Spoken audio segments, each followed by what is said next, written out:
Code Geass has recently turned 17 years old, and its legacy as one of the greatest animes of all time still remains.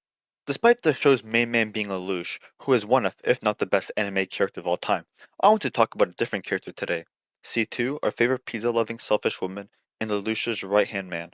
C2 is one of Code Geass' most unique characters, and while her seemingly serious, cold personality is contrasted by her very vulnerable feelings on the inside, C2 is very different from your typical kudere. C2 has a very peculiar and unique spectrum of emotions, and has her own special worldview. Her character arc brings its own take to her archetype, and provides a different angle on Code Geass' themes. Today, I want to talk about an aspect of C2 that I really don't see often discussed, her dichotomy between human and non-human. C2 is a very contradictory character that is trapped in a cycle of confusion, and her internal conflict goes deeper than you may think. I'll dig deeper into the different sides of her and how they clash, creating a very unique character. I hope that you enjoyed this video, and perhaps you may learn something new about C2 and Code Geass. Inside C2 resides two images of herself, the human and the witch. These two ideas constantly clash against one another, as C2 is constantly attracting and repelling herself from these two sides. The witch side of her is the side that she shows to the world most of the time. The cold, selfish woman who brings misfortune upon others for her own goals. This side of her is the one that others feared and hated the most, ostracizing and inflicting endless suffering upon her because of her powers. C2 internalized these feelings and began to hate herself, feeling as if she deserved the suffering. This is where her split comes from. She hates the witch side of her because she was rejected for it, as well as being the cause of her suffering. However, she wants to stay as the witch, and she wants people to hate her because she feels as if she deserves it. For her, being the witch is both a punishment that she deserves and a curse that torments her. She forces herself to act as a villain because she thinks that she should act that way and that she deserves her punishment. We see several times in the show where she says that she deserves punishment for what she does. As someone who is sinful, she feels as if she does not deserve to be human. She distances herself from others because she doesn't believe that she should connect with people lest she harm them. Additionally, it is important to note that her contracts are also a defense mechanism that protects her.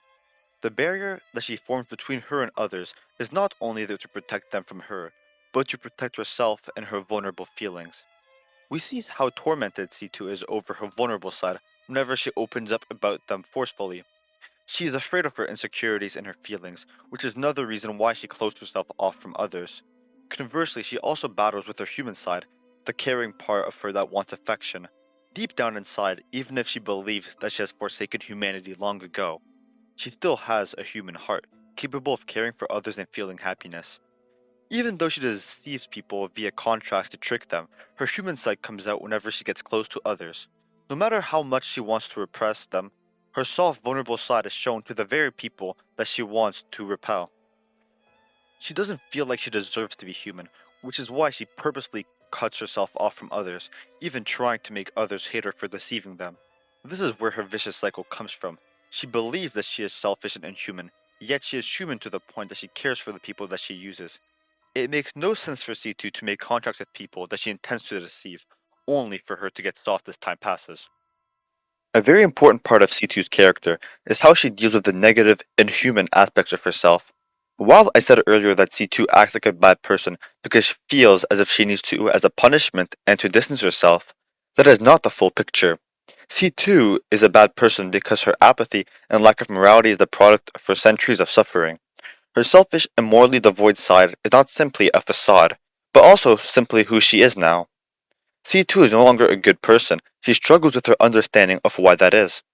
Ultimately, the reason why she makes contracts with people and acts the way she does towards people is because she truly is not a good person, and the selfishness is one of her defining qualities. She believes that she is that way because she lost her humanity, when in reality, that is simply who she has been shaped into as her feelings and morality eroded.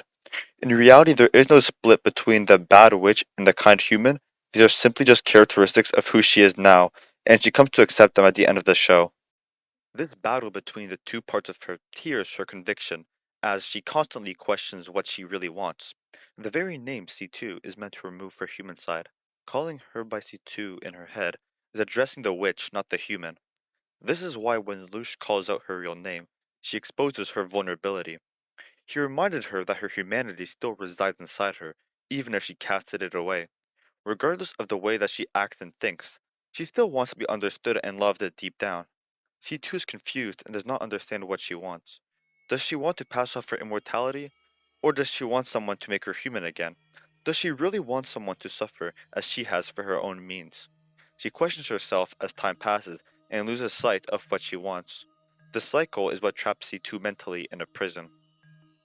C2 is trapped in many prisons, physically and literally. She chooses to wear a straitjacket because it symbolizes how she feels about her place in the world, a prisoner. The most obvious prison would be her immortality, something that traps her on Earth for eternity. It is the most literal use for the straitjacket, as it shackles her. However, what may be less obvious are the figurative prisons. The first one is the prison that is a product of humanity demonizing her over and over again. She has been rejected from society, destined to live a life in which people always cast stones at her for as long as she lives.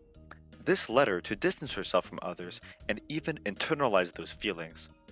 The final prison is one of her own making, the cycling between the human and the witch, forcing her to repeat the same charade that's consumed her life. I say that this one is of her own making, because even though the world has been largely unkind to her and thrust its malice onto her, as we see at the end of the show, she realizes that it was her worldview that was ultimately flawed, even if she had a good reason to think of the world in such a way. It's interesting to note that at the end of the show, C2 goes back to her straitjacket instead of the Black Knight uniform that she uses for most of R2. That is because in the end she remains a prisoner on Earth, although she found freedom and peace in her mind.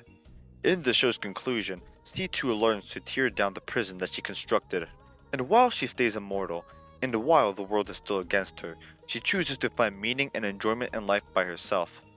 She comes to understand that her human and witch sides are not two entities that are battling, but rather they are both parts of her that she must embrace. Rather than believing that she must remain selfish to fit the image that the world painted her with, she accepts that all her negative qualities are not those of the witch that she must pretend to be, but rather qualities that she has, human and all. She no longer fears getting close to people, and she accepts that there's no reason for her to die. Nor is there a reason to make others hate her. She is both the human and the witch. She is C2. That name is no longer just referring to the evil witch, but herself as a whole. She has a very unique sense of morality, stemming from her long time on Earth. She is pretty detached from most worldly affairs at this point in her life, showing no real interest for the Lucius cause or taking down Britannia. While all the characters in the show fight for their vision of a better future for humanity, C2 is largely removed from that conflict. She's completely alienated from the world, and while she still does criticize Lelouch and challenge his ideas, she doesn't actively denounce Britannia's actions. She doesn't have a sense of moral righteousness, usually doing whatever she wants without really caring about how it might affect or inconvenience others. Her lack of consideration for others is shown with how she treated Mao, and her general unwillingness to cooperate with people. This isn't to say that she doesn't have a sense of morality, though. Although she is generally more apathetic than most, she still does have a sense of right or wrong. When Lelouch called her out for what she did with Mao, she did show a sense of shame, which you don't see often from her. Despite acting as an observer for most of the show, she often messes with people for her own amusement, which supports the idea that she mainly does things only if they directly benefit her in some way. She is not bound to any rules or moral code, nor does she feel like she has any moral obligation to take part in the fight against Britannia, since she believes that she's some sort of third party to humanity, if you will. Ironically, despite being hated by humanity, C2 still believes in the innate good of humans. She believes that every human is capable of good and bad, while firmly believing that hope is what drives us to the future while overcoming our difficulties. In this world, evil can arise from the best of intentions, and there is good which can come from evil intentions, she says. In herself, she doesn't believe in those things, believing that she isn't human herself. Although at the end of the show, we see how even these ideas apply to her. Her ideals matched with the ideas behind the Zero Requiem, and aligned with Lelouch and Suzaku's values, which is why C's world spared her, and she ultimately cooperates with them. And that's about it for the video. I kept this one pretty short because I wanted to mainly keep it about C2's moral dilemma. And if you got to the end, I thank you for sitting through to watch it all. I hope this video is interesting, and I would love to hear your thoughts about C2 and Code Geass. This is my first video of this nature, so I'd like some brutally honest feedback about the video and how I produced it. Thanks again, and I hope you have a good one. And remember, C2 is the best girl.